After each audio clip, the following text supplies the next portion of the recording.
잘 된 거 맞아? 그렇군요. 자, 여러분 반갑습니다. 캠브리지 동아시아사 시간이 돌아왔습니다. 오랜만이네요, 그죠? 시험 다들 잘 보셨나요? 아니요.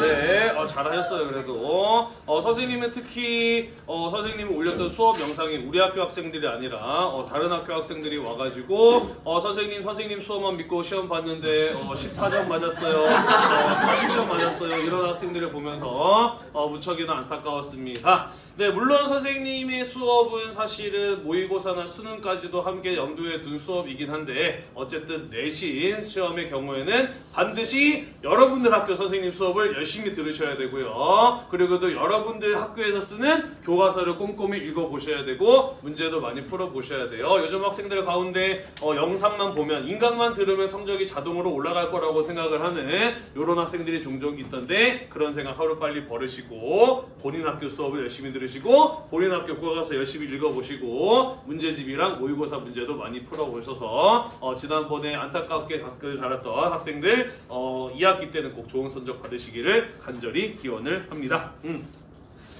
자, 일단은 우리가 이제 기말고사가 끝나서 수업을 안 할 거라고 생각을 많이들 했지, 그지? 근데 일단은 우리 1학기 시험 범위는 끝났지만은 여전히 교과서의 내용들 남아 있고요. 그리고 이번 시간을 포함해서 앞으로 우리가 배우는 이런 내용들이 2학기 중간고사에 나오지는 않겠습니다만은 수능이나 모의고사에서도 출제가 되는 그런 내용들이 중요한 내용들이 있기 때문에 방학하기 전까지 한 4시간 정도 더 수업을 진행하려고 생각을 하고 있습니다. 어쨌든 여러분들이 수능이나 모의고사에서 문제가 나오는 것이라고 한다면 한 번쯤은 들어둬야 된다라고 생각을 해요. 자, 그러니까 시험 끝났다고 수업 대충 듣지 마시고 열심히 잘 들어주셨으면 좋겠습니다. 알겠죠? 네. 자, 우리 이번 시간에는 무엇에 대해서 배울 것이냐면요, 이번 기말고사 시험 범위에 해당하는 시간이었죠. 18세기 아니 19세기 말부터 20세기 초 사이에 있었던 우리나라와 다른 나라 사이의 영토 분쟁에 대해서 이야기를 해보도록 하겠습니다. 핵심적인 내용은 독도와 간도를 중심으로 이야기를 해보도록 할게요. 같이 한번 살펴보도록 하겠습니다. 네. 자, 일단은 봅시다. 결론부터 이야기해보자면 독도는 어느 나라 땅인가요? 우리나라 땅이에요. 근데 왜 우리나라 땅인가요? 저희 나라. 라고 물어보면은 사실 대답이 조금 애매하죠, 그죠? 자, 우리 땅이라는 걸 잘 알지만 왜 우리 땅인가에 대해서는 명확하게 잘 알지 못합니다, 그죠? 이번 시간에 왜 우리나라 땅인지 몇 가지 이유를 좀 살펴보고요. 일본은 왜 자기 땅이라고 주장을 하는지에 대해서도 살짝 이야기를 해보도록 할게요. 자, 일단은 독도는요, 울릉도의 부속 도서입니다. 잠깐만.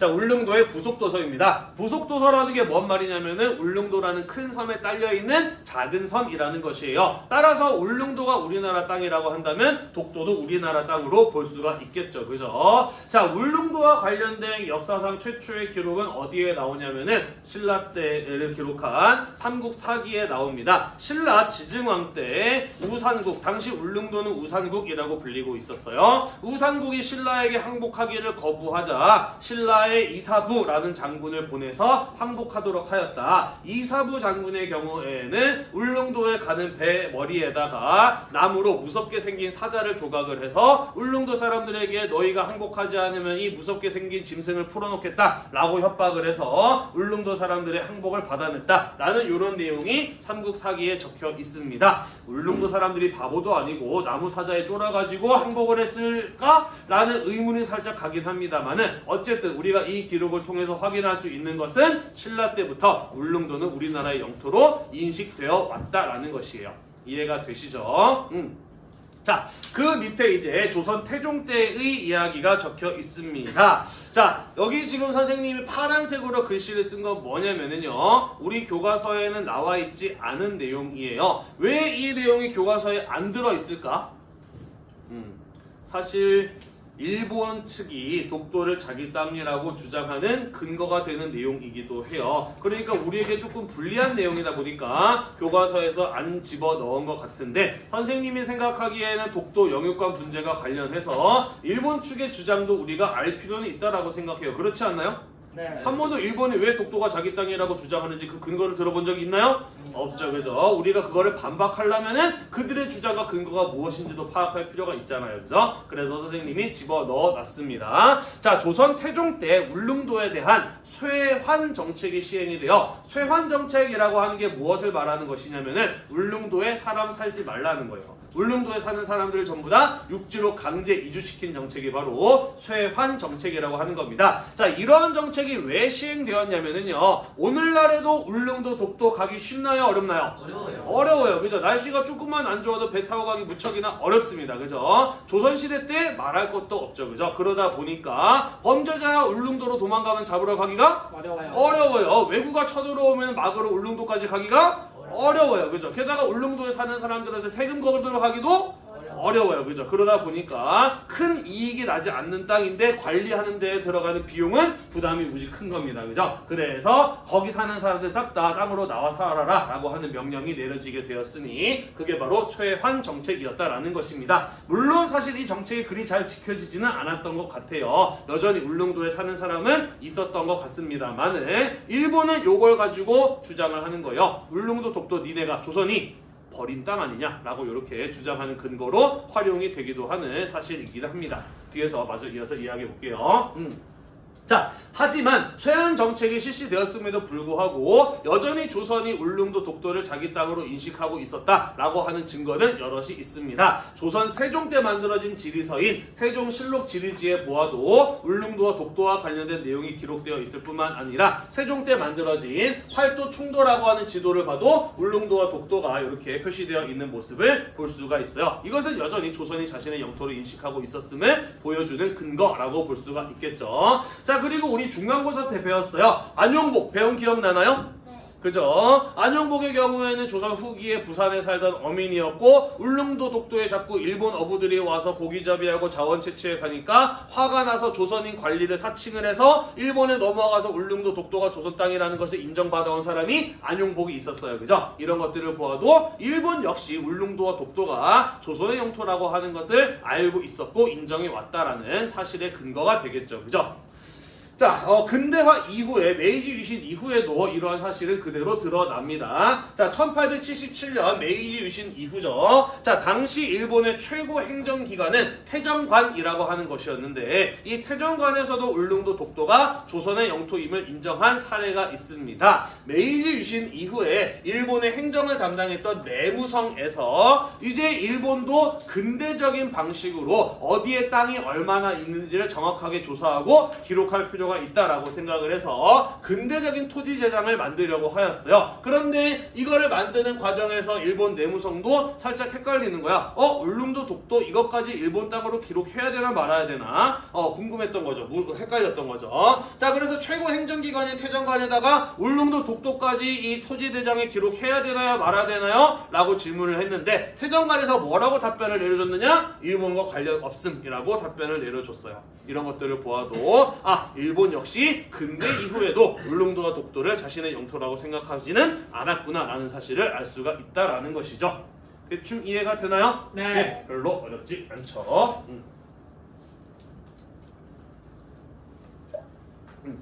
자, 그러다가 강화도 조약으로 조선이 개항되고 난 이후의 상황으로 가보도록 합시다. 자, 일본인이 울릉도에 와서 자꾸 고기잡이하고 자원을 채취해가는 일들이 강화도 조약 체결 이후에 점차 늘어나게 됩니다. 자, 특히 조선의 경우에는 강화도 조약 이후에 우리나라의 이권, 영토, 섬 이런 것들을 지키는 것이 얼마나 중요한지를 깨닫게 돼요. 자, 그러면서 태종 때부터 이어져 왔던 쇠환 정책을 폐지하고 조선 정부도 울릉도를 지키기 위한 본격적인 작업에 들어가기 시작을 합니다. 그러면서 육지에 살던 주민들을 울릉도로 이주시키기도 하고요. 거기에 사는 사람들을 관리하기 위해서 관리를 파견하는 이러한 모습을 보이기도 하였다라는 것이죠. 자, 특히 고종 황제도요. 울릉도와 독도를 지키려는 모습을 보여줍니다. 1900년에 대한제국 칙령 제41호를 발표해요. 자, 칙령이라고 하는 것은 황제가 내리는 명령을 칙령이라고 이야기를 합니다. 자, 그래서 칙령 제41호에는 어떠한 내용이 담겨 있냐면 울릉도를 군이라고 하는 더 높은 행정 단위로 승격시키고 울릉도에다가 울릉 군수를 임명을 해서 울릉도와 독도를 관리하도록 하는 내용이 바로 이 대한제국 칙령 제41호의 내용이었다라는 것이죠. 이것을 보아도 고종 황제 역시 울릉도와 독도를 우리의 영토라고 인식을 하고 있었고 그것을 지키기 위해 노력하였음을 알 수가 있다라는 겁니다. 아니 뒤에서 혼자서 머리 박은 학생이 있어서 있었어요.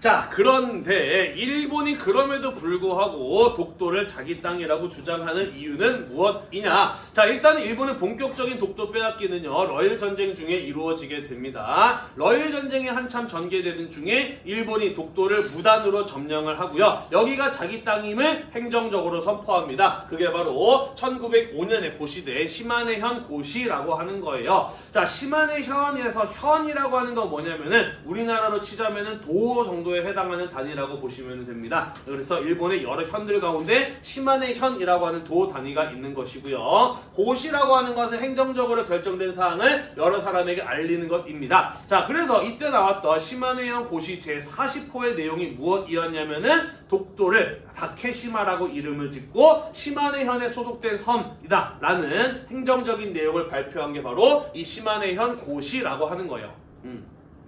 지금은 원본 문서가 없어져서 복사본만 남아있다고 합니다만은 어쨌든 일본은 이 러일 전쟁 중에 독도를 불법적으로 점령을 하고 행정적으로 시마네현에 소속된 섬이라고 하는 것을 고시했다라는 것이에요. 자, 여기서 일본이 독도를 점령하고 자기의 소유권을 주장했던 근거는 무엇이었느냐? 아까 선생님이 이야기했던 것처럼 조선은 무슨 정책을 시행했다? 쇠한 정책을 시행했다. 이것은 조선 정부가 울릉도 독도를 버린 것이기 때문에 이 땅은 주인이 없는 땅이다. 그리고 주인이 없는 땅은 먼저 차지한 자가 임자다. 무주지 선전론을 내세워서 독도가 일본 땅임을 주장을 하였다라는 것이죠. 이해가 되나요? 네. 자, 그리고 이 독도가 일본의 행정구역이 되었음을 대한제국에게 언제 알려주느냐? 1906년에 알려줘요. 이게 왜 문제가 되냐면 알다시피 1905년 11월에 무슨 조약이 맺어지게 되나요?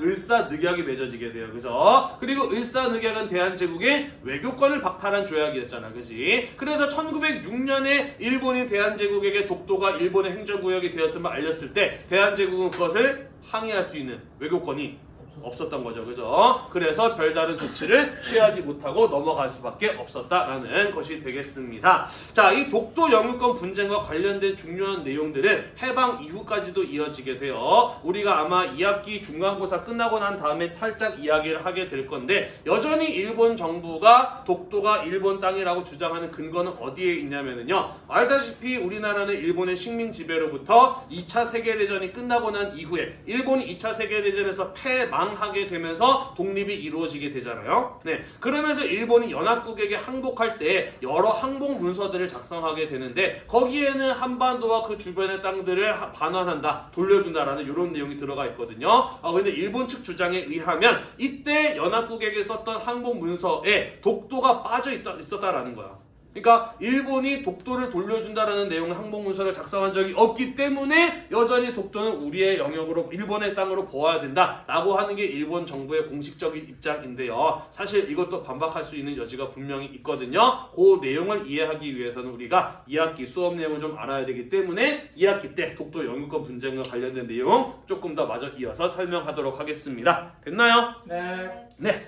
넘어가도록 하겠습니다. 자, 간도 영유권 분쟁으로 넘어가 보도록 할게요. 자, 간도라고 하면 중국과 우리나라 사이에 껴있는 요 지역을 가지고 간도라고 이야기를 합니다. 만주 가운데 한반도와 붙어있는 압록강과 두만강 건너편 지역을 가지고 간도라고 이야기를 해요. 자, 대한제국 시기에 이 간도를 둘러싼 조선 말 대한제국 시기에 간도가 누구 땅인가를 둘러싸고 청나라와 우리나라 사이에 분쟁이 있었어요. 그게 바로 간도 영유권 분쟁이라고 하는 것이 되겠습니다.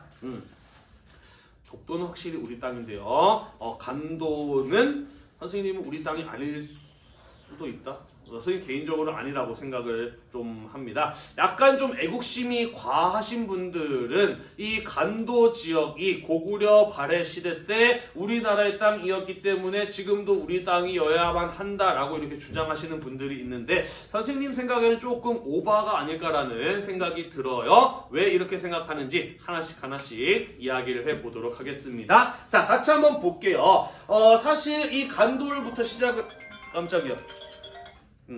자, 이 간도를 시작해서 여기 이렇게 있는 지역을 우리는 만주라고 부르죠. 중국 본토하고 한반도 사이에 있는 넓은 평원 지역을 가지고 만주라고 이야기를 하는데, 자, 이 만주 지역에는 예로부터 말갈족이라든지 아니면은 뭐 여진족과 같은 이런 어떤 수련민족 아니면은 유목민족들이 살아가던 땅이었다라는 것이죠. 자, 그리고 알다시피 조선시대 때는 여기에 여진족들, 나중에 만주족이라고 이름이 바뀌는 여진족들이 살던 땅이었다라는 것이죠. 그리고 이 여진족들의 경우에는 병자호란 이후에 조선을 제압하고 나서 명나라를 멸망시키고 중국을 장악하면서 청이란 나라를 세우게 되잖아요.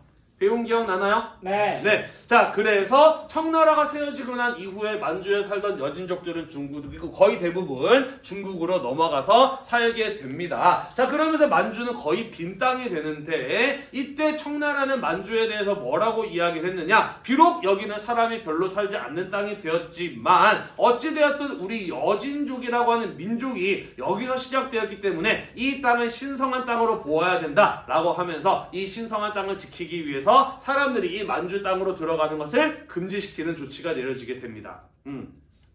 자, 여러분들 혹시 비무장지대 DMZ 들어봤나요?